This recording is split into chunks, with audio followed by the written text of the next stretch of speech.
Bueno, buenos días a todos. Antes que nada, bueno, un placer Buenos días. estar participando. ¿Qué tal? Placer estar participando de esta presentación, de este view, la charla de mercado en Petrini Valores.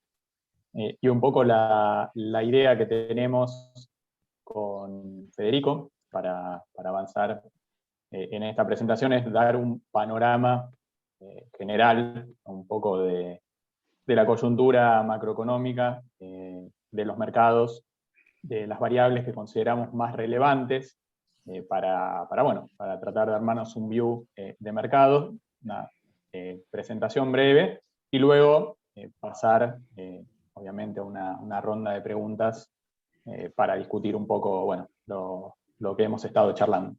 Título Gracias, que le Martín. pusimos. Sí. Perdón, Martín, te interrumpo un poquito. Yo le estaba dando unos minutos a los participantes que se terminen de conectar, pero si me permitís, te hago alguna introducción formal. En primer lugar, agradecer a todos los que se están conectando para compartir esta mañana junto a Federico Furiasi y Martín Botier de Anker Latinoamérica. Muchos de ustedes ya los conocen. Martín y Federico son reconocidos economistas del ámbito local, muy seguidos por gente de mercado, donde con una extensa trayectoria en lo que era el estudio de EcoGo. Bueno, a partir de algunos meses, Martín y Federico se fueron al equipo de Anker Latinoamérica en calidad de directores, junto a los socios fundadores Luis Caputo y Santiago Bausili.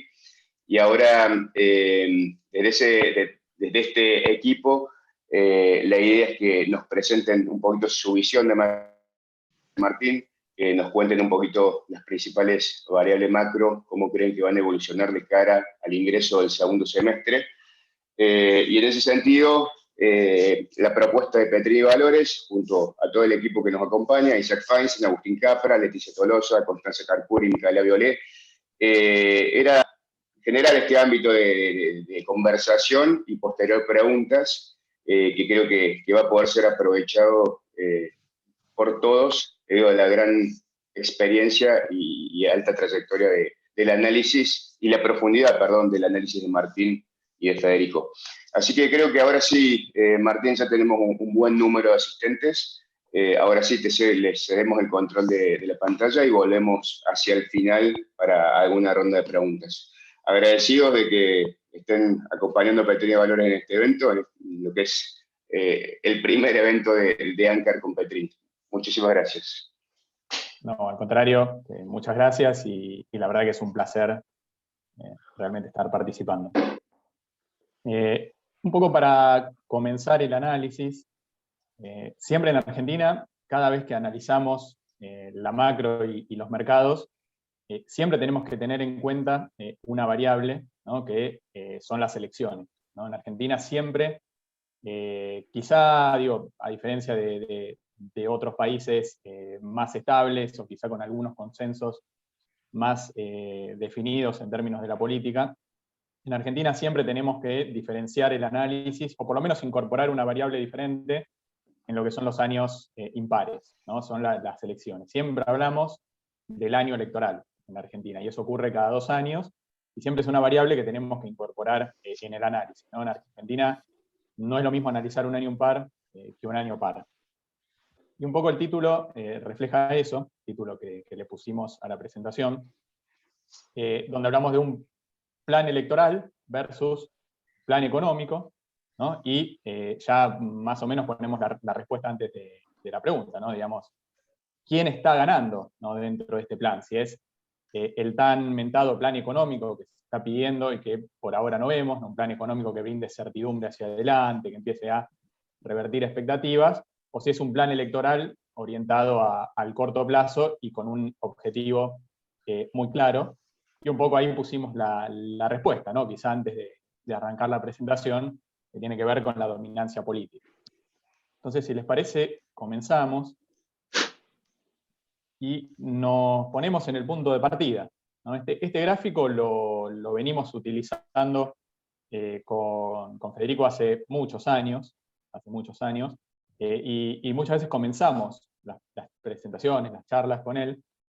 Tiene que ver con de alguna manera, lo que estamos mostrando es la cuenta corriente, ¿sí? La cuenta corriente externa, ¿no? Esto es el balance de dólares, por decirlo de alguna manera, ¿no? El balance de dólares de la economía, y lo que estamos poniendo en el otro eje, en el eje derecho, son los salarios, ¿no? Esto es la remuneración imponible promedio de los trabajadores.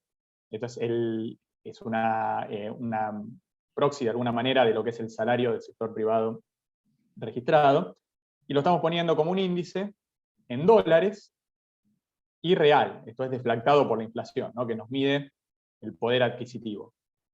Y si vemos un poco cómo fue la evolución del salario en dólares en los últimos, por lo menos en los últimos 15 años, vemos que en el primer tramo, ¿no? Esto si uno lo extendiera hasta 2002, lo vería incluso con una pendiente mayor, pero fíjense cómo entre 2006 y 2011, ¿no? Básicamente, estos son promedios, con lo cual se traslada algo también a 2012, salario real crece, el salario en dólares, perdón, crece fuertemente, el salario real también acompaña, esto es un aumento muy importante en el poder adquisitivo. ¿Y cuál es la contracara cada vez que aumenta el salario en dólares? ¿Qué significa que aumente el salario en dólares? Y que los bienes y servicios, los bienes con componente importado y los servicios importados, de alguna manera, como uno podría decir, por ejemplo, el turismo, se hacen más baratos, ¿no? Con lo cual, el aumento en el poder adquisitivo en dólares genera, de alguna manera, una mayor demanda de moneda extranjera. Con lo cual, fíjense cómo este aumento en las importaciones que genera el aumento en salario en dólares genera un deterioro en la cuenta corriente, ¿no? Digamos, quedan cada vez menos dólares. Argentina perdió el superávit de la cuenta corriente en el año 2009, como contracara de un aumento del 50% del salario en dólares entre 2010 y 2011. Y fíjense cómo a partir de entonces el crecimiento se detuvo, ¿no? El crecimiento del salario. Ya no hubo más combustible para que el salario real, para que el salario en dólares pueda crecer, tampoco el salario real, ¿no? Pues en cierta manera están muy vinculados. Y esto fue lo que llamamos, de alguna manera, la década zigzag, ¿no? Y acá nos vamos a la discusión sobre los años pares e impares, ¿no? Fíjense, acá los años, esto por ejemplo 2014, los años pares, había una corrección parcial del salario en dólares, y mejora un poco la cuenta corriente. Los años impares, años electorales, vuelve a crecer el salario en dólares, la cuenta corriente se vuelve a deteriorar. Fíjense que esto fue una característica que marcó a buena parte de las variables macroeconómicas durante la última década. Si uno hiciera una serie del PIB, del nivel de actividad, vería también una dinámica serrucho, ¿no? Una tendencia estancada con mucha volatilidad, con crecimiento en años impares y caída en años pares. Fíjense que esta tendencia se rompió por los malos motivos, ¿no? Por una crisis de balanza de pagos a partir del año 2018. Esta crisis de balanza de pagos tuvo como contrapartida una caída muy significativa en el salario en dólares, una caída muy significativa en el salario real, que esto es efectivamente lo que se nota en el bolsillo. Hoy el salario real se encuentra 18% por debajo del nivel de octubre de 2017, es una corrección muy importante, pero a la vez, fíjense que la contracara fue que la cuenta corriente volvió al superávit. Con lo cual, por horario de esta diapositiva, Argentina entra al año electoral, al año 2021, con los salarios reales por el piso, habiendo atravesado una muy fuerte corrección, pero desde el lado positivo, con el ajuste externo ya hecho, ¿no? En general pensamos en los equilibrios gemelos, el resultado fiscal y el resultado externo.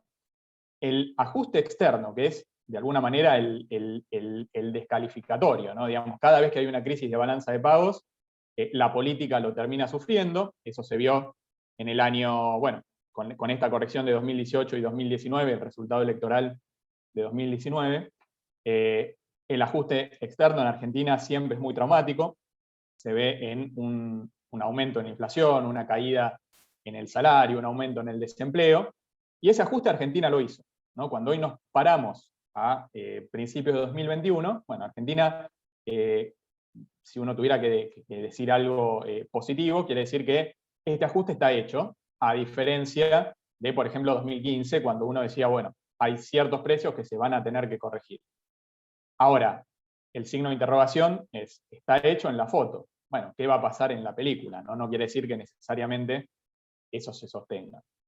Entonces partimos de salarios que están por el piso, estamos en un año electoral, con una particularidad también diferente, que es la pandemia, que ha tenido un impacto muy significativo sobre la actividad, sobre los indicadores sociales.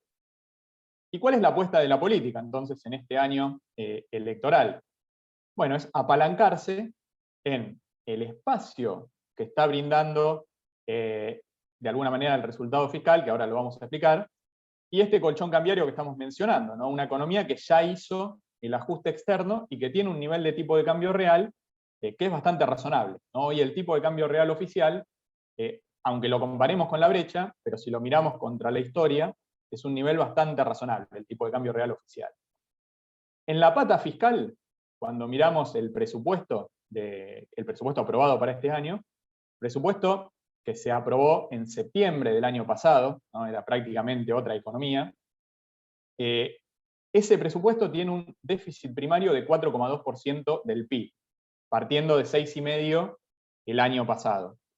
Este 4,2%, cuando lo miramos a la luz de cómo están viniendo los datos, por lo menos hasta mayo, y de variables que se fueron incorporando que no estaban previstas en el presupuesto, hoy la inercia fiscal, que no es una proyección, sino que simplemente extrapolar la dinámica que estamos viendo, obviamente ajustando por estacionalidad, incorporando los factores que se agregaron, como por ejemplo el aporte extraordinario, el aporte a la riqueza, o la mejora en los precios internacionales de las materias primas y la mayor nominalidad, ¿no? Una mayor inflación, que eso también incide sobre ingresos y gastos.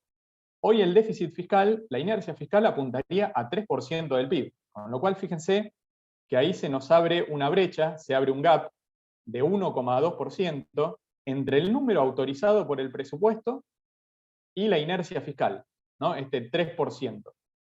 Con lo cual acá se abre de alguna manera una ventana para la política, ¿no? En un año donde la actividad no tracciona, viene muy golpeada por la pandemia, donde los salarios están debilitados, donde los indicadores sociales están muy deteriorados. Bueno, acá creemos que la política va a intentar, que la política vio de alguna manera esta brecha que se abre y va a intentar usar esa diferencia. En este sentido, quizás se entiende también la medida del Banco Central de permitir integrar una parte de los encajes con títulos públicos, ¿no? Suscriptos, que antes se integraban en el LELIX. Eso nosotros no lo vemos como una suerte de plan Bonex ni nada de eso, simplemente como un intento de la política de correr la restricción financiera, ¿no? De tener ese margen para pasar del 3 a un número más alto, ¿no? Que el déficit termine en algún intermedio, entre ese 3 y el 4,2%, pero para lograr eso se necesitan los pesos, con lo cual nosotros vimos esa medida de permitir a los bancos integrar parte de los encajes con títulos públicos como una manera de, bueno, buscar conseguir esos pesos adicionales para convalidar un déficit más alto al 3%. Y acá ponemos un poco algunos números de cómo nos queda el programa financiero en 2021. Acuérdense que la nominalidad del presupuesto era 29%, ¿no? Nosotros estamos proyectando una nominalidad, una inflación más cercana al 50% para este año. Y acá fíjense un poco cómo queda, esto es simplemente para ilustrar cómo quedan los números si fuera el plan electoral, ¿no? Le pusimos plan electoral entre comillas, con obviamente la intención de la política de tratar de llegar a este 4,2% de déficit, y el plan de economía, que probablemente el Ministerio de Economía estaría más cómodo, con un déficit de 3% y con un menor estrés tanto al programa financiero como al balance del Banco Central, ¿no? Porque fíjense que con un déficit de 3% del PIB, el déficit primario es significativamente más bajo, son 500.000 millones de pesos menos. Los intereses, bueno, suponemos que son los mismos en ambos casos, y fíjense que las fuentes de financiamiento requeridas, bueno, son menores en relación a lo que es el déficit primario, son menores en el caso del déficit fiscal de 3%, ¿no? Fíjense que el financiamiento monetario del Banco Central es menor, en este caso no hace falta utilizar todo el financiamiento disponible, en este caso sí, que son 1,5 billones, en el caso del déficit de 4,2%, y también fíjense cómo un déficit, de 4,2% estresa mucho más el financiamiento requerido en el mercado local. No estamos hablando, nosotros estimamos, unos 500.000 millones de pesos en el caso de que el déficit fuera 3%, en el caso de que el déficit es 4,2%, no solo se necesita un mayor financiamiento monetario, sino también se requiere más financiamiento en el mercado, estresando un programa financiero que ya venía mostrando resultados mixtos en las últimas licitaciones, con lo cual, fíjense cómo de alguna manera este cuadro nos resume la puja, de alguna manera, entre un Ministerio de Economía que le gustaría irse a un déficit más cercano al 3% para no estresar tanto las variables financieras, y una política que viene de una situación económica y social compleja, que está en los meses previos a las elecciones, que le apuesta a una recuperación en el salario real, y que ve que, de alguna manera, ni siquiera se está llegando a cumplir con el déficit que está incorporado en el presupuesto, ¿no? Con lo cual, ahí empieza, bueno, probablemente el déficit no sea ni 3 ni 4,2, sino que veamos esa puja en un déficit que se ubique en algún punto intermedio. Y acá tenemos un poco lo que mencionábamos del colchón externo, ¿no? Esto es el colchón fiscal y esto es el colchón externo. Este es el tipo de cambio real, bilateral con el dólar, acá hicimos una serie larga del año 97, y lo que hicimos fue poner, no lo hicimos como un índice del tipo de cambio, sino que pusimos el tipo de cambio actual, ¿no? El tipo de cambio oficial actual, y pusimos en cada momento, en cada mes del pasado, cuál sería el tipo de cambio equivalente hoy para tener la competitividad de ese periodo. Con lo cual, fíjense, hoy estamos en un tipo de cambio oficial en la zona de 96. Ahora, si nos paráramos, por ejemplo, a fines de 2015, el tipo de cambio real que teníamos en ese entonces sería equivalente a tener hoy un tipo de cambio de 58. Fíjense, a la salida de la convertibilidad, el tipo de cambio equivalente hoy sería 180. Y fíjense que este número está muy parecido, está un poco arriba, pero parecido a lo que es el tipo de cambio de contado con liquidación, los dólares financieros. Con lo cual este gráfico nos dice de alguna manera varias cosas. Por un lado, que el dólar de contado con liquidación, el dólar MEP, se encuentran en niveles de overshooting muy cercanos a lo que fue la salida de la convertibilidad, que fíjense que duró poco, ¿no? Porque la inflación se lo terminó comiendo rápido. Nos dice que el tipo de cambio oficial hoy no luce atrasado contra la historia, de hecho estamos en niveles similares a los de 2007-2008, cuando Argentina todavía tenía superávit externo. Y esto nos dice otra cosa, que la política incluso tiene margen a futuro, por lo menos hasta 2023, para apostarle al atraso cambiario, ¿no? Que en Argentina siempre el atraso cambiario, bueno, brinda beneficios en términos de menor inflación y de crecimiento en el salario real y salario en dólares. Fíjense, si acá suponemos un tipo de cambio que se mueve al 1,5 mensual, con una inflación en 3%, ¿no? Esto es una inflación al doble que el tipo de cambio, bueno, el tipo de cambio llegaría a fines de 2023 en un nivel, fíjense, similar a lo que estábamos teniendo en el año 2018, ¿sí? Antes de la corrección del tipo de cambio.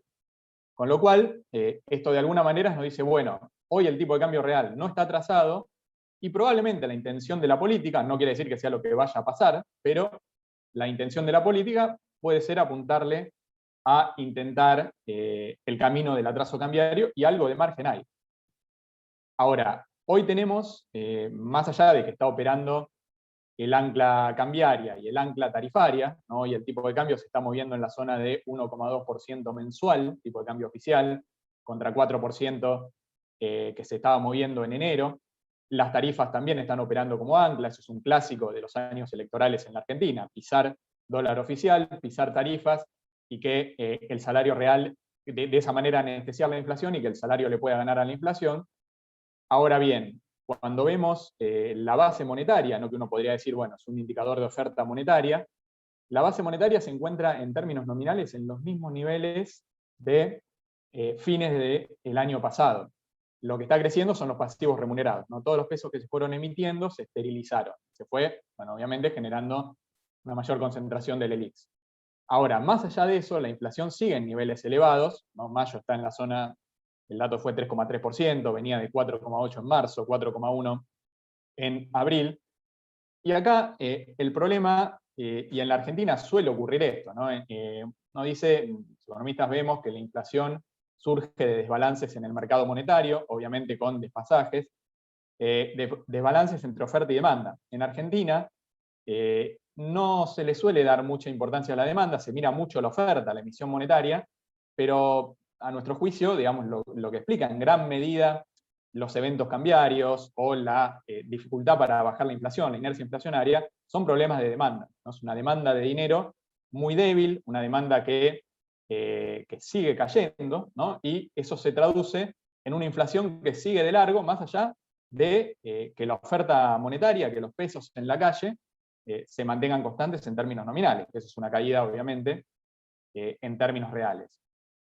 Otra cuestión importante, en términos de inflación, ¿no? Para pasar también y ir viendo otros temas, la inflación en la Argentina no solo se encuentra en niveles altos en el último tiempo, ahí la discusión es si Argentina pasó a un nuevo régimen inflacionario o no, sino que los precios crecen a distintas velocidades, ¿no? No es lo mismo los precios de los productos que siguen al dólar, por ejemplo, electrónica de consumo, automóviles que han crecido bien por encima del promedio en el último año, que lo que son los servicios regulados, ¿no? Las tarifas, que prácticamente se han mantenido congelados. Con lo cual, este desajuste de precios relativos también nos pone un signo de interrogación sobre la inflación a futuro, ¿no? Y también dificulta pensar en una desinflación rápida, teniendo en cuenta que los ajustes de precios relativos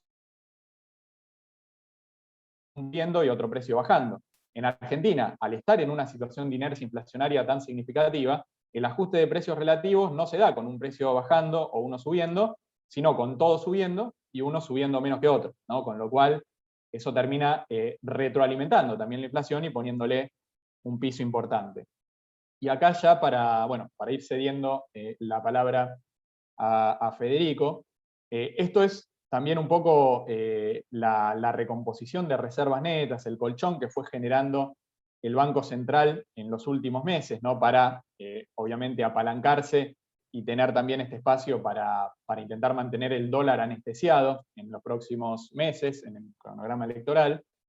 El Banco Central ha logrado recomponer reservas netas desde la zona de 2.700 millones de dólares aproximadamente en febrero a 6.800 millones en la actualidad. Eso fue una recomposición significativa, es una recomposición que descansa en flujos y no en stocks, ¿no? Sigue siendo un nivel limitado y depende de que se mantenga la liquidación de divisas de la agroindustria.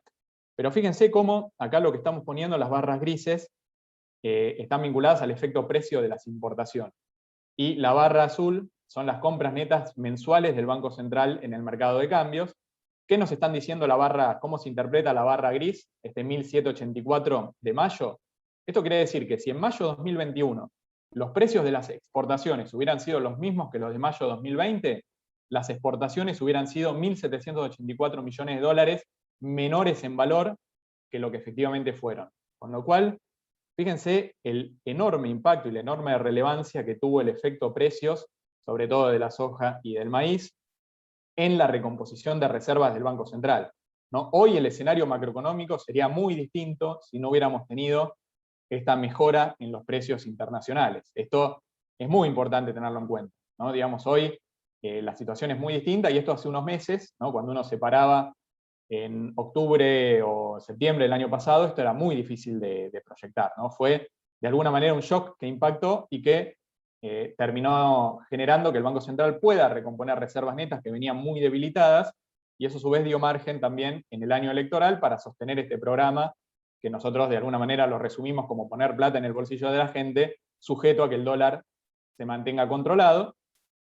Y acá, bueno, ya para ir cediendo la palabra también, esta quizá es otra pata de cómo busca la política anestesiar la inflación durante estos meses y lograr que la inflación se siga desacelerando de este 3,3% en mayo hacia algún nivel que empiece con 2 al momento de las elecciones. Y esto tiene que ver, este gráfico, fíjense que lo que estamos poniendo es la liquidación de la agroindustria, es este celeste, la liquidación diaria de la agroindustria como una media móvil, y las compras netas del Banco Central. Fíjense que a partir de mayo, estas dos líneas se empiezan a separar, la liquidación de la agroindustria se mantiene, pero el Banco Central viene comprando cada vez menos reservas, y esto nosotros lo atribuimos a una flexibilización en los pagos de importaciones. La flexibilización en los pagos de importaciones, de alguna manera, también le da algo de aire, ¿no? al nivel de actividad en la previa de las elecciones, y también busca anestesiar la inflación, ¿no? Porque habilitando un mayor flujo de importaciones a dólar oficial, aprovechando los precios de las exportaciones, Eso permite también reducir un poco la incertidumbre sobre los costos de reposición y generar una mayor oferta, buscando también anestesiar un poco la inflación durante estos meses. Ahora, obviamente esto es la sábana corta, ¿no? Digamos, cuanto más se habilitan los pagos de importaciones, bueno, el Banco Central recompone menos reservas, ¿no? Y va recomponiendo en menor medida ese colchón cambiario. Y ahora, Fede, te cedo la palabra para continuar. Impecable. Ahí hacemos el swap. Si querés dejar de compartir y comparto yo. Así voy impecable. Bueno, continuamos. La idea con lo que estaba marcando Marco, ¿no? Nosotros creemos que el juego cambiario de acá a las elecciones es, nosotros diciembre, enero, cuando veíamos que la soja empezaba a tomar un envión y que entrábamos al año electoral, la política iba a repetir lo que hizo en 2011, 2013, 2015, en los años electorales. Los gobiernos tratan de usar el dólar oficial y las tarifas como semi-anclas para tratar de que el salario se recupere contra la inflación, y que este año no iba a ser la excepción, menos con ese colchón de tipo de cambio real que marcaba Martín más atrás, con la soja que venía tomando un envión importante. Y bueno, ahí veíamos una oportunidad, ¿no? Teníamos un mercado donde el dólar link rendía menos 7% más de evaluación allá por noviembre, diciembre. Los futuros, las tasas implícitas de ROFEX estaban en 60-70%, y nosotros creíamos que ahí había una chance de que en algún momento el mercado se dé vuelta y empiece a pricear esta historia de que en año electoral, y con cepo, cuenta corriente superavitaria y soja subiendo, el gobierno tenía margen para frenar el dólar oficial. Con lo cual seguimos con ese view que teníamos desde diciembre, enero. Nosotros vemos el juego cambiario está ahí, el central con 7.000 millones de dólares de reservas netas va a tener margen para vender contado con liqui vía bonos y pelearle a un mercado que va a empezar a tomar cobertura en la brecha cambiaria y que ya lo está haciendo. Lo vimos jueves pasado, el Banco Central tuvo que vender aproximadamente 12 millones de dólares vía bonos. Ayer también fue un día bastante intenso. Entonces, el eje del juego cambiario que tiene el gobierno de acá en las elecciones para llegar con vacunas, plata en el bolsillo de la gente, pero con el dólar anestesiado, está acá, en este gráfico. Este gráfico lo que muestra es los círculos grises, mes a mes, el impacto en la base monetaria que tuvo la venta de AL30 contrapesos del Banco Central. El Banco Central lo que hace es vende AL30 contrapesos, retira pesos de la cancha al dólar contado con liqui, y después recompra AL30 C o D contra dólares, pero tiene que poner dólares de las reservas netas. Entonces, los circulitos grises son los pesos que retiró el Banco Central de base monetaria por la venta de AL30 contrapesos. Las barritas azules son los dólares que tuvo que poner el Banco Central desde octubre para acá, que es cuando empezó la intervención del Banco Central, para recomprar AL30C de contra dólares. Es decir, el central, fíjense en el acumulado de octubre del año pasado a mayo, la intervención del Banco Central en bonos generó una contracción de la base monetaria de 140.000 millones de pesos y tuvo que poner casi 930 millones de dólares por la recompra de bonos contra dólares. Si uno hace este ratio entre los pesos que sacó de la cancha y los dólares que tuvo que poner, estamos en un ratio de 150, 152, parecido al dólar contado con liqui promedio del periodo. Y esto nos dice que la cartera de bonos del central estuvo bastante estable. El central no estuvo vendiendo bonos, estuvo vendiendo contado con liqui. Estuvo vendiendo AL30 contra pesos y sacando pesos de la cancha, y recomprando AL30 contra dólares contra reservas netas.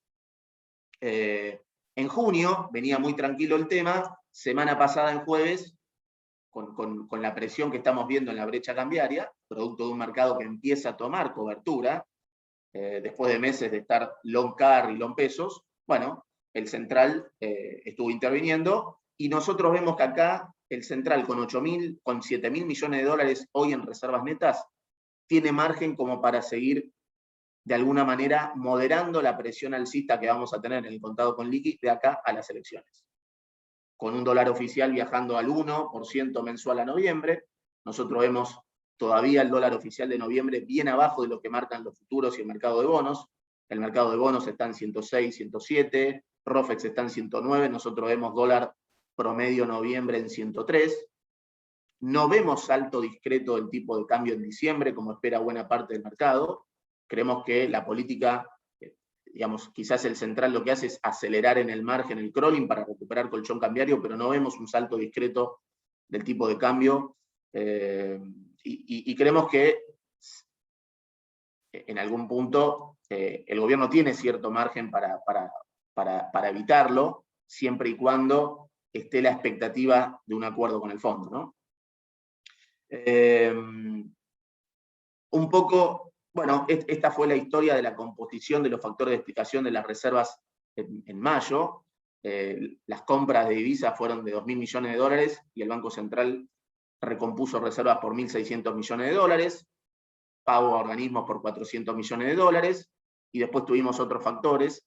La compra de dólares del Banco Central, la compra de bonos en dólares, entra en otros. Lo que pasa es que acá también entra cómo varió la posición de oro, cómo se revaluó o se deterioró la posición del swap chino en dólares.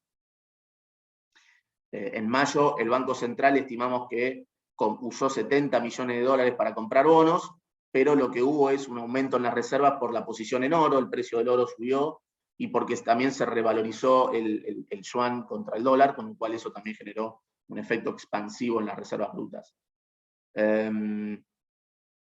Bueno, en este gráfico lo que tratamos de proyectar es cómo va a ser el juego cambiario de acá a fin de año. Esta línea, que está en el eje derecho, es, bueno, el poder de fuego que tenemos estimado del Banco Central hasta septiembre, el poder de fuego en términos de reservas netas. Recordemos que en junio las reservas netas están casi en 7.000 millones de dólares. Pensamos que esto va a ser pico en 7.200 millones de dólares en julio, y que después entramos en ese punto de inflexión en agosto-septiembre, y vemos que en septiembre las reservas netas, el poder de fuego puede estar en zona de 6.800 millones de dólares, es decir, en la primera mitad tuvimos la estacionalidad de la cosecha gruesa, a partir de julio eso empieza a menguar, nos acercamos a las elecciones, y probablemente un mercado que tiene una posición técnica que está muy largo pesos de acá a noviembre, empiece a tomar cobertura. Empieza a tomar cobertura en la brecha, en los contratos de futuros con duration más largo que noviembre, que es el mes de las elecciones. Entonces creemos que el Banco Central va a tener este poder de fuego para vender contado con liqui y amortiguar la presión en la brecha, vender contado con liqui vía bono, ¿no? Las barras el azul oscurito es lo que viene básicamente del superávit comercial base caja, y las líneas, las barras celestes son los pagos que hay que hacer básicamente en términos de deuda con organismos internacionales.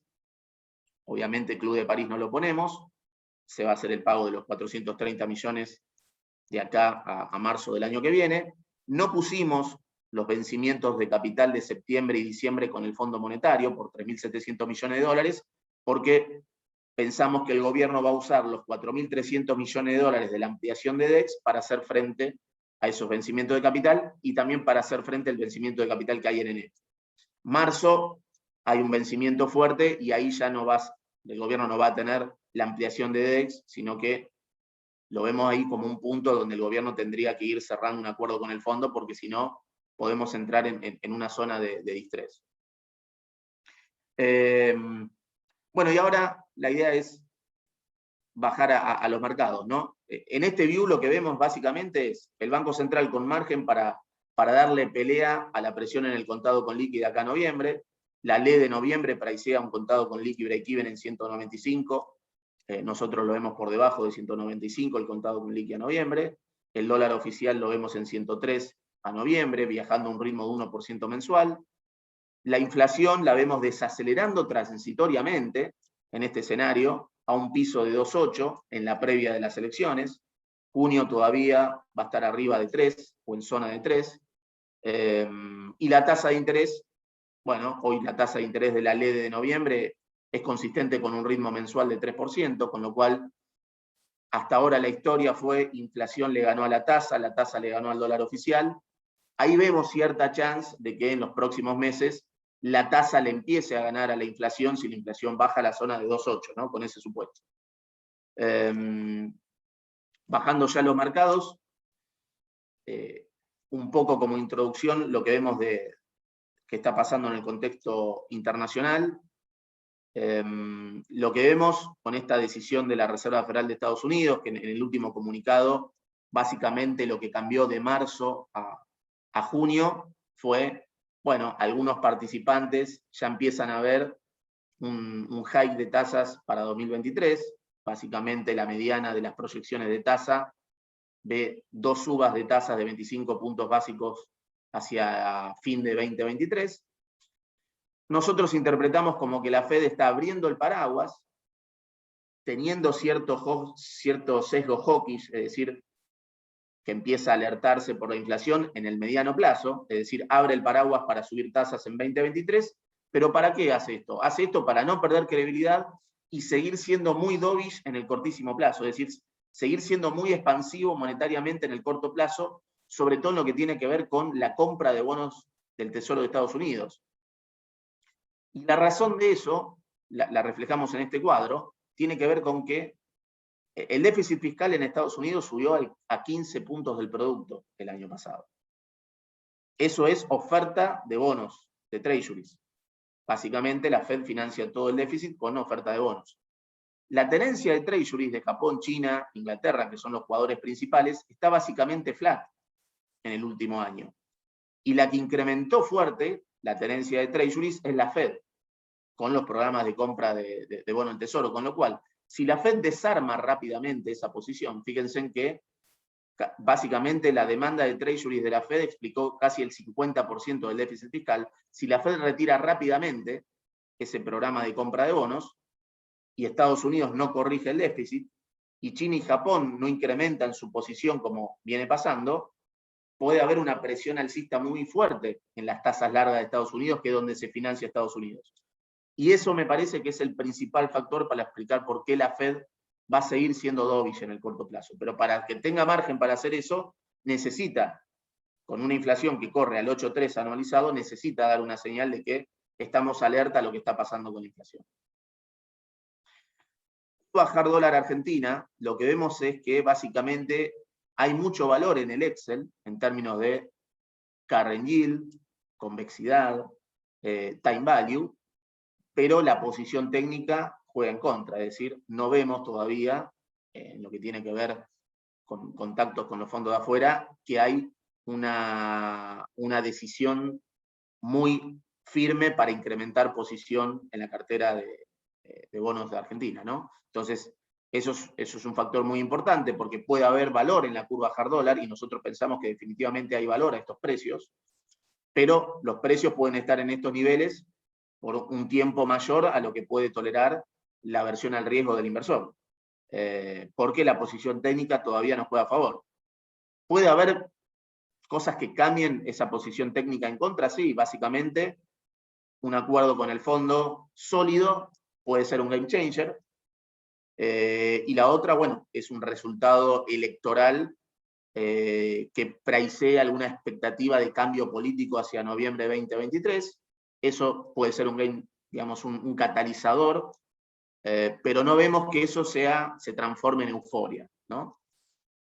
Ahí básicamente, para representar la curva, el valor que hay en la curva hard dólar argentina, este es un ejercicio con el AL41, el total return a un año en términos de carry yield, convexidad y efecto tiempo. Fíjense en que hoy el AL41 rinde más o menos 15,5.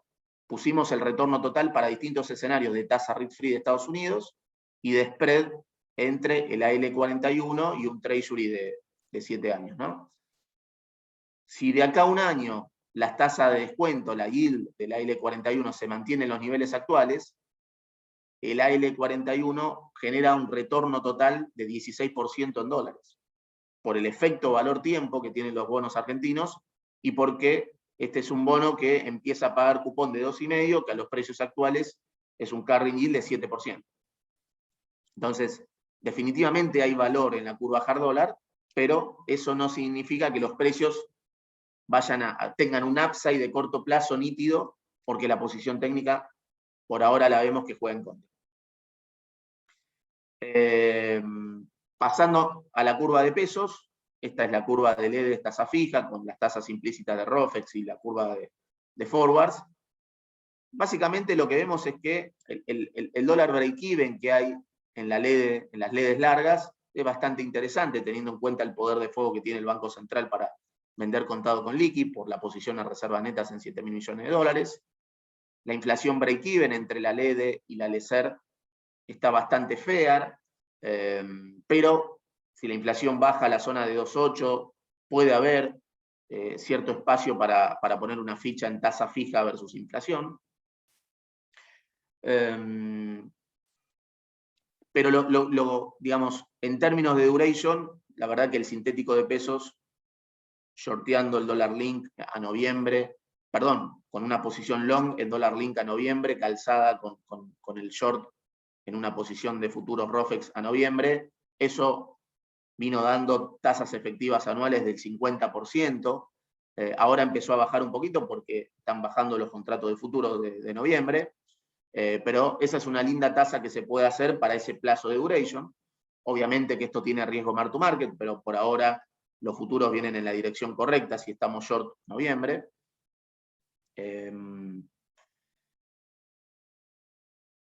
Después, así como vemos de acá a noviembre que pueda haber cierto margen para que la tasa larga de la curva de LEDs, o obviamente el sintético de pesos de noviembre, le empiece a ganar a la curva SER, si la inflación se desacelera a la zona de 2.8, con un dólar oficial viajando al 1,2%, lo que vemos es que para después de las elecciones, nosotros no vemos un salto discreto del FX en diciembre, no vemos que el gobierno con cepo la soja en estos niveles convalide eso, vemos que tiene margen para evitar que el mercado le tuerza el brazo,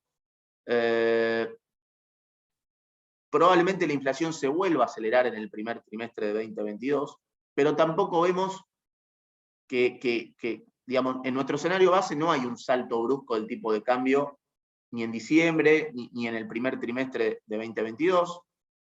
Creemos que hay margen para que el gobierno negocie un acuerdo con el fondo que no tenga como condición necesaria una devaluación en el arranque, es decir, un salto discreto de 25% en el dólar, porque creemos que hay un alto traslado a precios y una devaluación sin un programa de estabilización solamente nos llevaría a un nivel de inflación más alto. Entonces, el ejercicio que estamos analizando, un poco desde Anker, es abril 2022. ¿Cuál es la mejor cobertura de pesos? LECER, a abril 2022, el X18A2, o el dólar link abril 22, el TB22. Hoy rinde el dólar link 4% más DEVA, abril 2022. La LECER está rindiendo en la zona de 1,7 más inflación, 1,5 más inflación.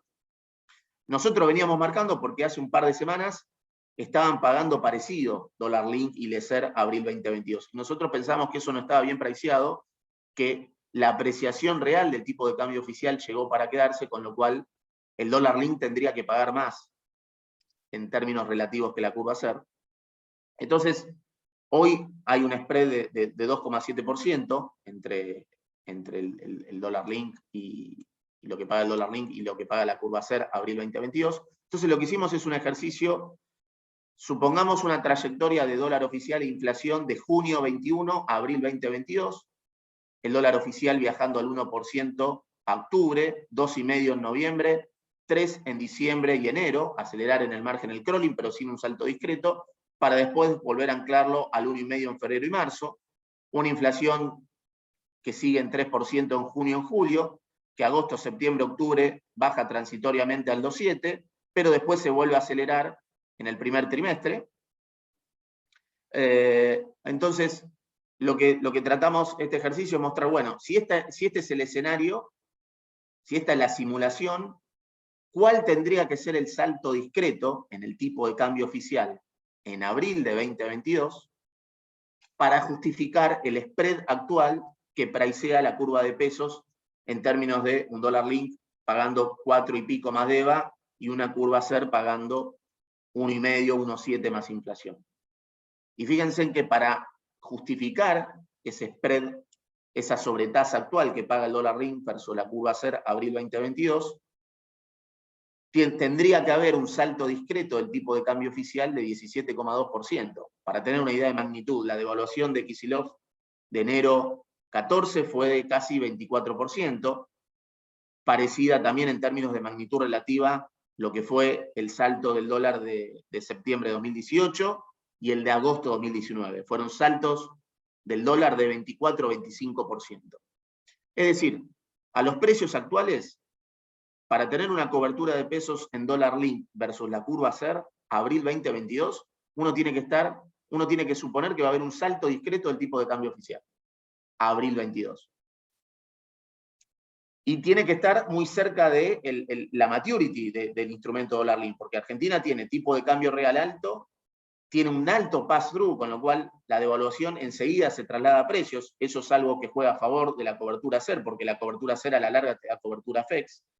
Además, con inercia inflacionaria de partida y alto grado de indexación, las devaluaciones se trasladan rápidamente a inflación. Con lo cual, lo que vemos es que en este escenario nos parece más atractivo la curva SER que la curva dólar link a estos precios. Básicamente porque no estamos viendo un salto discreto de esta magnitud pegadito a lo que tiene que ver con las elecciones. Obviamente, sí puede pasar que el mercado le tuerza el brazo al gobierno y el gobierno tenga que convalidar una devaluación. La chance de eso no es nula, sobre todo si el gobierno intenta seguir de largo sin un acuerdo con el fondo e intenta apalancarse en el colchón de tipo de cambio real, en la soja, y sigue de largo con el déficit fiscal y la emisión monetaria y el crecimiento de la LELIX. Eso nos cierra hacia noviembre de 2023. En algún momento, con esta inercia inflacionaria, el shock nominal puede aparecer. Pero lo que vemos es que el gobierno tiene margen para perdurar, es decir, vemos con margen para que los desequilibrios que se van acumulando pueden perdurar más tiempo de lo que predice el Excel de los economistas. Bueno, un poco creo que ya estamos en tiempo, así que si les parece vamos a la ronda de preguntas. Buenísimo. Muchísimas gracias por la presentación, por compartirnos. Si quieren, arranco yo con alguna primera pregunta. Siento que ustedes, digamos, tienen bastante contacto con todo el mundo inversor offshore, fondos de afuera, que de alguna forma, digamos, tienen posiciones en Argentina. Quería consultarles a ver qué vienen hablando con ellos y digamos, qué ideas vienen compartiéndoles en cuanto a, bueno, básicamente cómo es la posición que hoy tienen en Argentina, tanto en lo que es la curva hard dólar, como tal vez ahí lo que me preocupa un poquito más es la curva pesos, que entiendo, digamos, que donde más están posicionados es en la curva SER. No sé si les queda algo de tasa fija, pero dónde están más posicionados y qué, digamos, si tienen algún tipo de visión constructiva o están más pensando cuál es el mejor momento de salida y cómo eso ven ustedes que puede llegar a terminar impactando en FX, considerando también digamos, el colchón que tiene, digamos, el propio Banco Central, que recién mencionabas, el poder de fuego para poder intervenir en esto, ¿no? Sí, esa la verdad que es una pregunta muy interesante y muy importante. Cuando uno hace los análisis, y como muy bien planteaba Fede, no nos alcanza solo con un análisis fundamental, con analizar la macro, incluso con analizar los flujos en el Excel, sino también que es muy importante mirar la posición técnica, ¿no? Digamos, y creo que hoy, por lo que hablamos con fondos del exterior, hoy la posición técnica no ayuda a la Argentina. La mayor parte de los fondos no tienen previsto incorporar riesgo argentino en los próximos, por lo menos en los próximos meses. Y ahí lo que miran no es tanto la economía, sino el que creemos nosotros que es el gran problema que la Argentina viene teniendo en las últimas décadas, que tiene que ver con la política, ¿no? Con la falta de consensos, con la falta de previsibilidad, con la falta de capacidad de generar confianza. y eso creo que lo miran mucho los fondos, ¿no? Y va más allá de un presidente o de un partido político, ¿no? Digo, con lo cual, la verdad que esa posición técnica hoy no ayuda. La mayor parte de los fondos no tienen previsto incorporar nuevo riesgo argentino a nivel financiero, fundamentalmente en la curva hard dólar, en la curva de pesos, digamos, los pesos que puedan llegar a tener. Nosotros creemos que, y de hecho hay algunos que están apostando a algunas oportunidades en la economía real.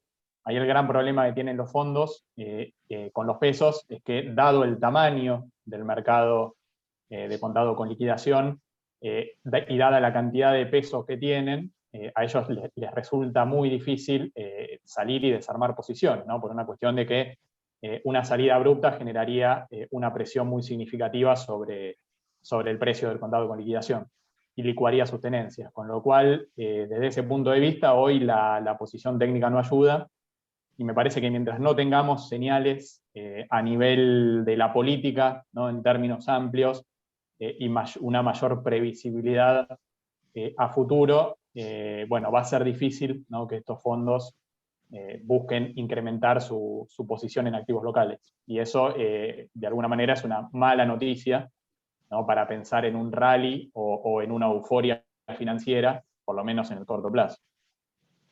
Yo te hago, Martín, una pregunta más fácil, en ese sentido, porque es una pregunta hacia atrás y no hacia adelante. ¿Tenés algún argumento para explicar la suba del mes pasado de los bonos hard dollar en el mercado internacional? Porque si venís planteando que no hay una buena posición técnica de los fondos, o por lo menos no están cómodos en su posición, y si tenemos en cuenta que el segundo semestre viene un poco más complejo, en el sentido de que, a ver, primero de cara a las elecciones, y segundo, a ver, todo lo que implica el segundo semestre, que las bondades del primer semestre, este exceso de recaudación y este colchón de gasto que se generó, no lo estaríamos teniendo. Entonces, ¿cómo podemos explicar la suba que se generó en el mes de mayo? Sí, ahí lo que vemos, ¿De dónde provino la demanda?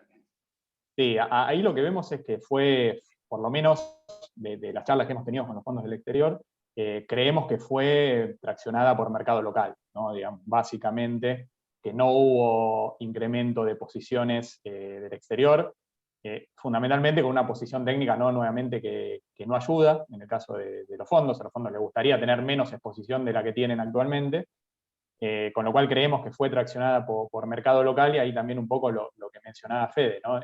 Nosotros vemos que puede haber momentos, como lo que hemos tenido en el último mes, donde haya una recuperación en los precios de los activos locales, de renta fija y renta variable, pero no vemos de ninguna manera que podamos pensar en un rally que nos lleve, por ejemplo, a los precios de los bonos de la renta fija a los niveles que tuvimos inmediatamente post reestructuración de la deuda el año pasado, ¿no? Nos vemos los bonos en paridades de 60, creo que para que eso ocurra hace falta, bueno, ya una señal más fuerte en términos no económicos, sino políticos. Creo que eso lamentablemente no va a aparecer en el corto plazo. Incluso creemos que un acuerdo con el fondo tampoco alcanza en ese sentido, ¿no? Más allá de que puede ayudar, pero no, digo, creo que no brinda las certezas o las certidumbres que necesita, por lo menos, esta posición técnica para ir revirtiéndose, ¿no? Del exterior. Y mientras tanto los flujos, bueno, son traccionados de alguna manera por el mercado local. Okay.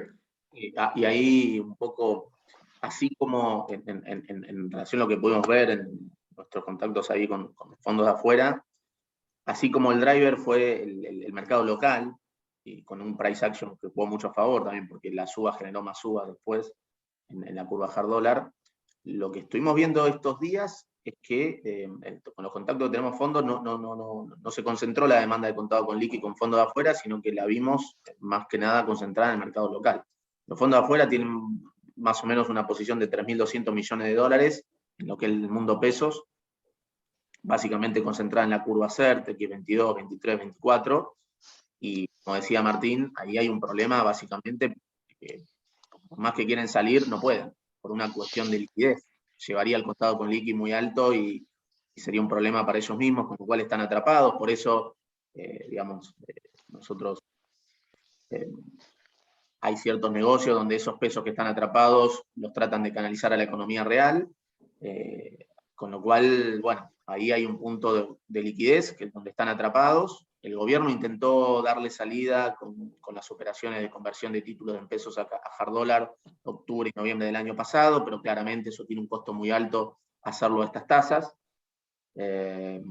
Dólar link de la licitación de hace 2 o 3 licitaciones, el de noviembre 22, de alguna manera estuvo también dialogado con algunos de los fondos de afuera, pero ahí, entre que están atrapados y que hay incertidumbre, claramente el gobierno sigue teniendo de todas formas un factor de riesgo contingente, ¿no? Ok. Perfecto. Fede Martín, bueno, la verdad es muy buena la presentación. Me quería hacer una consulta, un tema que no tocaron, que es la curva de corporativos hard dollar. Si bien son instrumentos que tienen quizás mejor carry, digamos, por el nivel de los cupones, no tanto upside de precio respecto a los soberanos, pero una de las consultas es esa, cómo lo ven, si tienen algún crédito particular para que les interesa más que otro, y para que quede claro cuál es su perspectiva. A ver, hasta ahora veníamos viendo que la tasa de los instrumentos, para aquellos inversores que estaban en pesos, se vino dando de que los instrumentos que ajustaban por ser generaban mayor rentabilidad que los tasas fijas y le venían ganando la devaluación del oficial. Preelecciones, de acá hasta antes de las elecciones, entiendo que con esta simulación de la inflación descendiendo a niveles de 2.8 estaríamos generando quizás los instrumentos quizás a tasa, ganándole a la inflación y ganándole a la devaluación.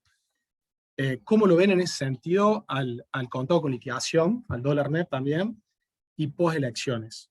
A ver, y vinculado con una de las diapositivas que están mostrando que el tipo de cambio real medido al CCL está en niveles bastante competitivos y que el Banco Central tiene, digamos, capacidad de fuego, unos 7.000 millones. ¿Tiene sentido para ustedes posicionarse en CCL?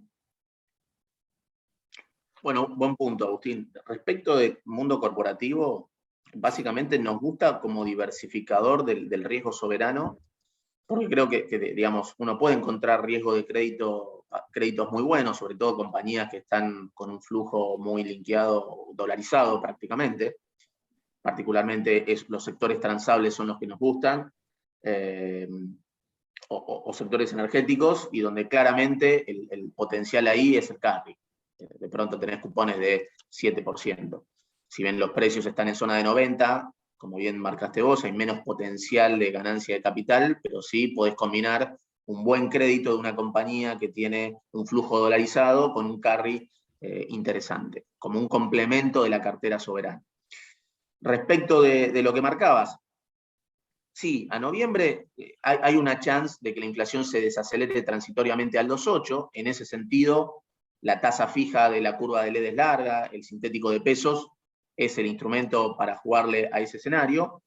Lo que sí vemos es que la inflación después tiene chance de volver a acelerarse en el primer trimestre de 2022, porque hay ajustes que se van a tener que hacer. No vemos salto discreto del tipo de cambio, pero sí quizás un crawling que se mueve un poco más rápido, algún movimiento tarifario que quedó pendiente, efectos de segunda ronda por la reapertura de paritarias. Por eso nos gusta más, en ese sentido, la cobertura con SER versus dólar link, para después de las elecciones en el cortito plazo. Y respecto a dólar contado con liqui, nosotros creemos que el central tiene margen para anestesiar la presión alcista. Creo que vamos a tener presión en el dólar contado con liqui y en futuros, pero creemos que el Banco Central, con 7.000 millones de dólares en la reserva neta y una posición en futuros que prácticamente está en cero en mayo, tiene espalda para manejar la situación de acá a noviembre definitivamente. Primer trimestre de 2022, bueno, podríamos tener algún evento y algún susto cambiario en la brecha si el gobierno intenta seguir de largo post elecciones, no hay expectativas de un acuerdo con el fondo, y bueno, ahí la situación cambiaria se puede empezar a tensar, sobre todo frente al vencimiento que hay con el Fondo Monetario en marzo 2022 y abril. Ahí prácticamente hay vencimientos por 4.000 millones de dólares.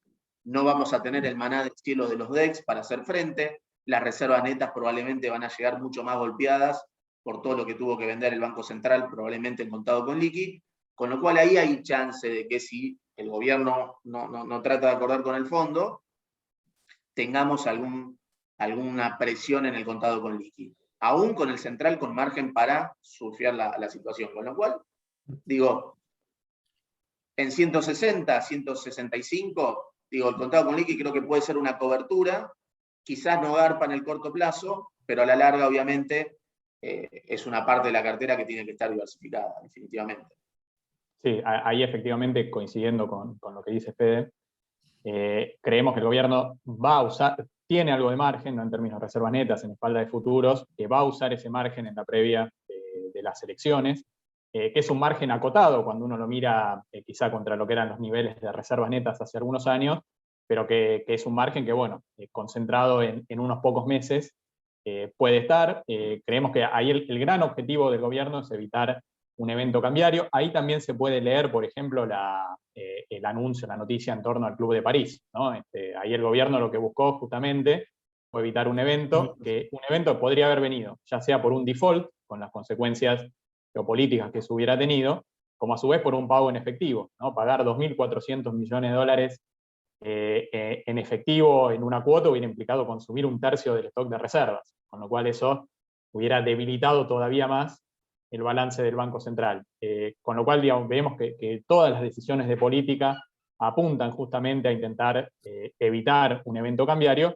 Ahora, como bien decía Fede, bueno, pasadas las elecciones, ahí ya uno tiene que empezar a poner un signo de interrogación, llega ese vencimiento importante con el fondo en marzo de 2022, y además tenemos algunos factores fundamentales que le juegan en contra, de alguna manera también, al mercado de cambios, como puede ser la caída estacional en la demanda de pesos, ¿no? Después de la suba en noviembre y diciembre, a partir de la tercera, cuarta semana de enero, principios de febrero, empezamos a ver una caída en la demanda de pesos, y lo mismo ocurre también con la caída en lo que llamamos el puente de dólares del verano, que brinda fundamentalmente el trigo, que eso se concentra más que nada en diciembre, en enero, eso en febrero ya también se empieza a debilitar, con lo cual ahí me parece que, digamos, todavía falta una eternidad, pero sí es un momento para ponerle un ojo, poner en foco, en caso de que se llegue sin un acuerdo con el fondo que, bueno, que haya despejado esa incertidumbre.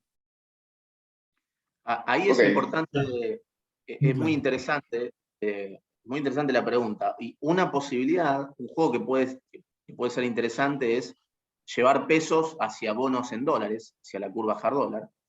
Entonces ahí uno hace un trade que puede ser ganador, puede ser un win-win.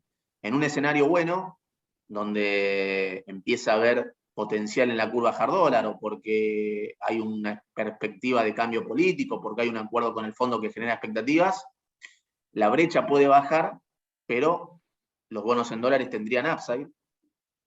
Y si sale mal, es decir, si no hay un acuerdo con el fondo, o hay un resultado político que al mercado no le gusta, probablemente la curva hard dólar tenga algo de margen de caída, pero bastante limitado por la convexidad que tiene la curva, y te resulte la posición en pesos porque la brecha va para arriba. Entonces, ganás en pesos en el escenario negativo, ganás en dólares en el escenario bueno.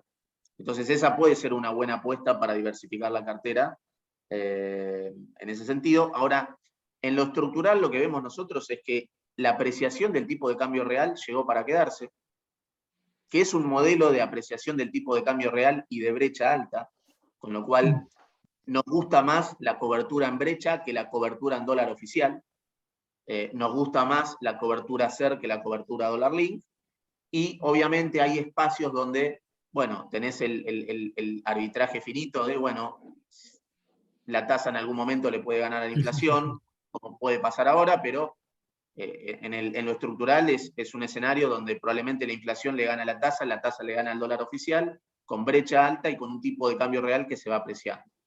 Porque sí, en un contexto, perdón Federico, en un contexto que no se mencionó tal vez, pero con un Brasil que acompaña, con un real perforando los 5 dólares, ¿no es cierto? Niveles de 4.90, jugando a favor de este escenario que estás planteando. Sí. Exactamente. Y también otro tema es el precio de los commodities, ¿no? Ahora, todo esto, si viene barajando esta situación de poder de fuego, básicamente por precio commodities. Si ese escenario no se acompaña, no, digamos, ese techo para comprar, digamos, en el oficial y vender vía CCL y ponerle techo al tipo de cambio, no se produciría, ¿no? O sea, hay que tener mucho cuidado respecto a la estimación de los precios commodities. Exactamente, digo, al gobierno, si tenés un cimbronazo en commodities, al Banco Central se le van achicando los espacios para hacer este juego de comprar al oficial y vender contado con liqui y mantener calma cambiaria. Entonces, una pregunta, me gustó la estrategia que mencionaste recién de diversificación, de alguna forma estar comprado contra pesos, digamos, en una curva hard dólar por esa diversificación que te genera. Pero digo, si te pongo, no te pongo yo, digamos, es un oyente que hace una pregunta muy puntual y te pone entre la espada y la pared. Y te dice, mira, de acá al segundo semestre, o sea, de acá a fin de año, ¿tasa fija en pesos o contado? Y cuando hablo contado, capaz no sé exactamente qué es lo que él tiene en mente detrás, pero hard dólar, digo, dólar billete, ¿qué te queda? Tasa fija. De acá a las elecciones, de acá a noviembre, yo creo que la tasa fija hoy, digamos, el sintético te da cerca de 50 de tasa efectiva anualizada, la ley de noviembre te da 45, eso es un contado con liqui en 195, casi 200 pesos de break-even, tasa fija a noviembre. Perfecto. Ok, bueno, viendo que son las 10:38 ya casi, Federico, Martín, la verdad que un placer que nos hayan acompañado esta mañana, un placer y agradecer a todos los participantes que se sumaron hoy al call. Seguramente contemos con vuestra presencia en próximos eventos, así que quedamos más que en contacto. Muchísimas gracias y nos estamos viendo en el próximo video de mercado de Petrini Valores. Saludos. Muchísimas Gracias, gracias. Agustín. Gracias, Muchas Isaac. gracias. Para nosotros estar con Fede, ustedes, gracias, Martín. así que a disposición. Dale, Muy bueno, suerte. Chau, chau. Un gusto, chicos. Muchas gracias. Hasta luego.